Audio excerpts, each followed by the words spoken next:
Ya, kita katanya bilang kalau misalkan rambut itu mahkota wanita. Tapi rambut itu juga mahkota pria loh. Coba bayangkan ya, pria-pria juga tentu pikir soal rambut juga sebenarnya. Coba kalau ke salon pasti mikir kan mau potong rambut apa gitu kan. Betul, Dokter Vito. Hari ini kita akan bahas tentang transplantasi rambut ya, Dokter ya. Apa sih itu? Kita akan berbincang dengan Dokter Farmanina. Dokter, selamat apa kabar dokter? Baik, alhamdulillah. Dokter Nina panggilan kerennya Dokter Nina katanya. ya? Nah, tadi ngomong-ngomong bahas soal video tadi ya, itu sebenarnya tadi bukan cangkok berarti tadi ya. Tadi itu apa? MPG, jadi kita seperti sulam alis tuh pakai pigmentasi supaya dia ada rambutnya. Oh, jadi dibikin seperti rambutnya. Nah, kalau gitu beda lagi sama cangkok yang akan kita bahas pada hari ini ya. Yang katanya orang semua bilang, oh harus ke Turki, mungkin harus kemana. Padahal di Indonesia juga bisa sebenarnya ya. Nah, kita akan bahas lebih jauh nih. Gimana Dokter Sasa? Penasaran nggak? Penasaran banget dong dokter. Sebelumnya nih dok, nah pemirsa juga pasti penasaran cangkok rambut tuh apa sih dok, kayak gimana? Apa sama dengan cangkok pohon gitu kan, bingung kan ya? Disiram-siram aja kalau gitu, kasih bibit pupuk tumbuh gitu kan. Nah, gimana dok? Oke, cangkok rambut itu dia memindahkan akar rambut dari daerah donor ke daerah yang terjadi kebotakan. Jadi kita pindahin satu-satu supaya dia tumbuh seperti rambut yang normal seperti biasa. Gitu. Nah, yang berbaik hati mendonorkan rambut itu siapa? Oh enggak, dari diri sendiri. Nah, itu dari makanya. Diri sendiri. Dari diri sendiri. Jadi sebenarnya rambutnya sendiri kan yang dari dikasih rambut ya. sendiri, Bukan ya, orang sini dong pinjam rambutnya gitu kan, nggak bisa enggak, ya. Berarti dari diri sendiri. Jadi kalau gitu harus pada orang yang punya rambut di rambutnya berbagai tempat cukup juga cukup ya. Nah, menarik sekali nih kalau gitu. Masih ada harapan dokter? Masih ada harapan ya. Nih, fakta mitos pertama nih dokter. Oke. Rambut hasil transplantasi ini dapat rontok dokter setelah 2 sampai 8 minggu. Ini fakta atau mitos dok? Oke, itu fakta ya sebenarnya ya. Memang ketika proses habis ditanam, biasanya rambut akan mengalami shock loss di bulan pertama dan di bulan sampai ke bulan ketiga.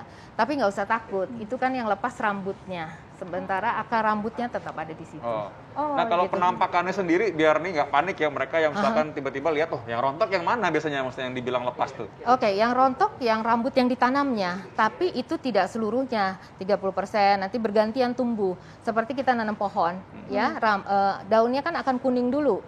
Ketika kuning dia akan lepas, tapi akarnya akan kuat. Nah, secara penampilan tuh nanti mengkhawatirkan nggak buat si pasien yang menjalani transplantasi ini? Enggak ya, jadi tetap biasa sebenarnya aja. bukan kayak tiba-tiba kosong rontoknya gitu cuma rambutnya. kosong atau Enggak. cuma bercak-bercak gitu ya? Enggak. Iya. Enggak. Berarti jangan khawatir ya, karena akarnya masih ada ya. Bukan berarti prosedurnya gagal juga ya dokter ya. Enggak. Butuh proses ya. Proses ya. Baik. Ini ada fakta mitos lagi nih, karena banyak yang ngomongin ini di masyarakat tapi nggak tahu bener apa enggaknya kan gitu kan katanya. Nah, jadi katanya gini, transplantasi rambut tidak disarankan dan rentan bagi yang memiliki penyakit jantung. Ini fakta atau mitos? Wah, ini banyak saya nanya nih. Kalau aku bilang sih mitos ya. Dengan penyakit jantung kan sekarang pengobatan udah baik segala macam ya enggak. Ini bukan operasi sih sebenarnya, hanya tindakan kecil untuk memindahkan akar rambut saja. Iya. Gitu. Dan nggak orang misalkan lagi dipasang ring lalu tiba-tiba dia mesti rambut tanam enggak. rambut ya. Ini kan berbeda ya, berbeda tempat betul. juga. Jadi harus sih nggak apa-apa ya. Paling mungkin kalau nanti misalkan perlu pengencer darah atau apa, pasti dokter pun akan menanyakan dan akan mengatur juga ya, betul, apa yang harus dilakukan. Betul, gitu. betul. Dokter tadi kan dokter bilang operasi bukan operasi ya. Bukan. Nah itu pasti pemirsa penasaran itu si pasiennya itu dibius kah atau gimana tuh? Ya, kita biasanya lakukan hanya bius lokal saja. Bius lokal, ya. oke. Ketika sudah dibius lokal gitu, nanti kita ambil akar rambutnya satu-satu. Kita kumpulkan, kita jajarkan dulu, itu baru nanti ditanamkan. Hanya bius lokal kok. Oh begitu. Gitu. Kalau sudah ditanam nih dok, tindakan selanjutnya apa tuh dok? Oke, setelah ditanam biasanya pasien akan kembali untuk besok lepas perban. Kita cek ada infeksi, ada perdarahan atau tidak. Nanti hari ketiga kembali lagi untuk cuci rambut dan sekalian kita ajarkan cara cuci rambutnya karena masih fragile ya si rambut yang ditanamkan. Setelah itu udah selesai. Begitu maksudnya cuci rambut yang sampai digorok-gorok begitu Nah, keluar. kita nanti akarnya kecabut lagi dong ya gitu, jangan ya. Gitu. Oke, baik. Jadi berarti nanti cara perawatannya pun ada khusus ya. Ya. Nah, kira-kira berapa lama tuh yang dibilang rentan atau mungkin harus perawatan khusus gitu misalnya supaya Oke. orang kan tahu juga ya kira-kira. Untuk tahap pertama itu 1 bulan ya, kita nggak boleh olahraga berat, terus 1 bulan tidak boleh pakai topi, tidak boleh berenang ya. Diusahakan tidak makanan yang pedas tuh kayak tadi karena akan memicu keringat. Keringatnya Nanti dia nggak cepat sembuh si lukanya. Setelah itu setiap 1 bulan sampai 6 bulan kita lakukan PRP tiap bulannya supaya dia pertumbuhannya lebih baik. Baik. Gitu. Yang melakukan tindakan itu siapa dok? Apakah harus dokter atau misalkan pemirsa juga ke salon aja misalkan ada? Nah itu bagaimana tuh dok? Nggak bisa, yang lakukan harus dokter Harus ya. dokter tuh pemirsa, jadi harus hati-hati ya Iya. kalau misalkan Iya. ada hal-hal seperti itu Iya. gitu ya. Hasilnya nih dok, Aha. gimana nih? Apakah natural atau kayak rambut palsu gitu? Oke, karena kita ambil dari akar rambut kita sendiri, dia akan terlihat natural dan akan tumbuh seperti rambut yang ada. Nah, nanti kita atur juga kepadatan densitasnya sesuai dengan rambut yang kita punya, seperti itu. Nah, jadi ini prosedur medis dan tentunya tadi ya, kalau misalkan kita lihat, tentu saja kan harus ada diagnosisnya kan. Tadi kan kayak dokternya tadi udah menjelaskan bahwa ini ada letaknya yang dipakai, donor rambut bagian mana, lalu nanti bakal seperti apa perawatannya ya, pastinya gitu ya. Nah, ini kalau misalkan bagi orang yang mungkin, pengen nih ya, mungkin kan perlu tahu efek sampingnya apa pastinya ya. Oke. Efek sampingnya biasanya gini, yang banyak saya temukan ya dari kasus-kasus, dia mengambil di daerah donor terlalu banyak. Jadi seumpamanya kita punya stok rambut di belakang sekitar 15.000. Itu yang paling banyak boleh diambil hanya 30% sampai 40%.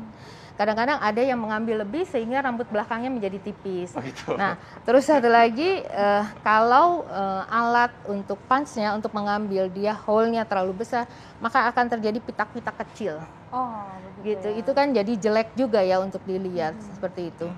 Nah, kalau resikonya biasanya yang banyak terjadi yang saya lihat ya di ini infeksi ya, gitu. Terus tapi sebenarnya itu kan bisa kita hindari kalau yang mengerjakannya dokter ya, jadi dihindari dari itu. Gitu. Ya. Baik. Jadi ternyata memang sekali lagi ini adalah prosedur medis ya. Jadi Prosedur butuh medis. diagnosis dan Ya. butuh juga pengetahuan medical ya Ya, untuk bisa betul. melakukan hal ini ya. Betul. Nah, ini ada yang aneh-aneh dokter Sasha. Pernah nggak dengar transplantasi rambut yang lain-lain gitu? Yang lain-lain selain di kepala ya, Iya. kan kumis, jenggot Iya. Oh, Ada iya, juga tuh kali ya. iya. Bisa juga dok. Sekarang banyak sekali anak laki-laki pengen maco gitu, kita pindahkan buat janggut atau kumisnya yang dia hanya setengah-setengah tuh, yang Iya. kan nggak ada hanya ujungnya aja kita rapetin di depan. Oh, gitu. Terus orang sekarang kan lagi musim untuk sulam alis. Biasanya habis sulam alis nggak tumbuh tuh si rambutnya, kita tanamkan, banyak bisa. No, Seperti itu. gitu ya. Jadi bukan hanya untuk di kepala Nggak saja, hanya di tapi di kepala. daerah wajah Di juga daerah bisa wajah ya bisa. dokter. Padahal sekarang pakai masker ya. Orang juga Iya, nggak ya. tahu saya cukuran apa enggak nih. Kan di rumah bisa selfie dok buat di-upload di medsos. Oh, iya, bisa juga ya sebenarnya ya. Baik, oke, ini berikutnya lagi ada pertanyaan fakta mitos lagi nih. Kalau Iya. misalkan transplantasi rambut katanya, nggak semuanya itu berhasil ternyata. Ya, Nah, pasti. ini fakta atau mitos? Pas itu fakta, Fakta ya. Jadi ketika kita mengambil akar rambutnya, pembungkusnya itu tidak ikut terbawa, dia nggak akan pernah tumbuh. Pasti nggak akan pernah berhasil. Tapi kalau mamanya dia pembungkusnya ditanam dengan baik, pasti rambutnya tumbuh lebat.